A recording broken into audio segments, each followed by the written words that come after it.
ऊपर वाले, आखिर तो किस जन्म का बदला ले रहा है मुझसे। मेरा और मेरे बेटे का क्या कसूर है। बबली कबूतरी अपने बेटे बबलू को लिए तेज बारिश में उड़ रही थी। उसके पति कबूतर ने उसे धोखा देकर दूसरी शादी कर ली थी और बबली कबूतरी को उसके बेटे के साथ तेज बारिश में घर से बाहर निकाल दिया था।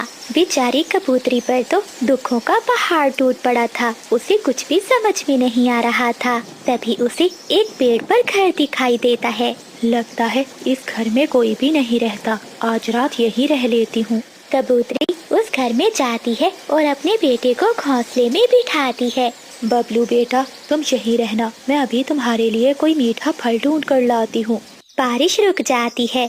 कबूतरी अपने घर से निकलती है। उसे एक पेड़ पर फल दिखाई देता है। जैसे ही वो फल तोड़ने लगती है, तभी एक चील पीछे से कबूतरी पर हमला करती है।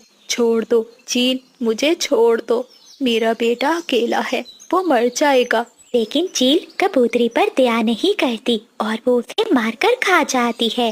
कोमल चिड़िया भोजन ढूंढकर अपने घर आती है। तभी उसे अपने घर में से बच्चे के रोने की आवाज सुनाई देती है। अरे ये क्या, मेरे घर में बच्चे के रोने की आवाज? ऐसा कहते हुए कोमल चिड़िया घर के अंदर जाती है। वो देखती है घोंसले में एक कबूतर का बच्चा बैठा हुआ है। बबलू बहुत छोटा था, वो अभी बोल नहीं सकता था, वो रो रहा था। चिड़िया उसे चुप कराने की कोशिश करती है। तभी वो देखती है कबूतर की आंखों से गिरने वाले आंसू सोने के मोती बन रहे थे। ये देखकर चिड़िया हैरान होती है। ए ऊपर वाले, ये कैसे हो सकता है? इस बच्चे की आंखों से गिरने वाले आंसू सोने के मोती बन रहे हैं। लगता है ये कोई अनाथ और जादुई बच्चा है। ए ऊपर वाले, तूने आज मेरी सुन ली। आज इस बच्चे को मेरी झोली में डालकर मेरे सभी दुखों को दूर कर दिया। ऐसा कहते हुए कोमल चिड़िया ऊपर वाले का धन्यवाद करती है। अगले दिन कोमल चिड़िया उन सोने के मोती को बेचकर अपने लिए एक नया घर खरीदती है। चिड़िया अब उस बच्चे की वजह से बहुत अमीर हो जाती है। एक दिन चिंकी तोती चिड़िया के दरवाजे पर आती है। चिड़िया बहन, दरवाजा खोलो।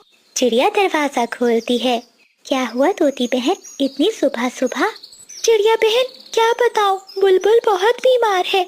अगर वैद्य से उसका इलाज ना करवाया तो उसकी जान भी जा सकती है, लेकिन हमारे पास इलाज के लिए पैसे नहीं है। तोती के इतना कहते ही अंदर से बच्चे के रोने की आवाज आती है। तभी चिड़िया घर के अंदर जाती है और बबलू को चुप करवाने लगती है।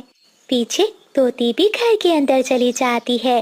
तभी वो छोटे कबूतर की आंखों से निकलने वाले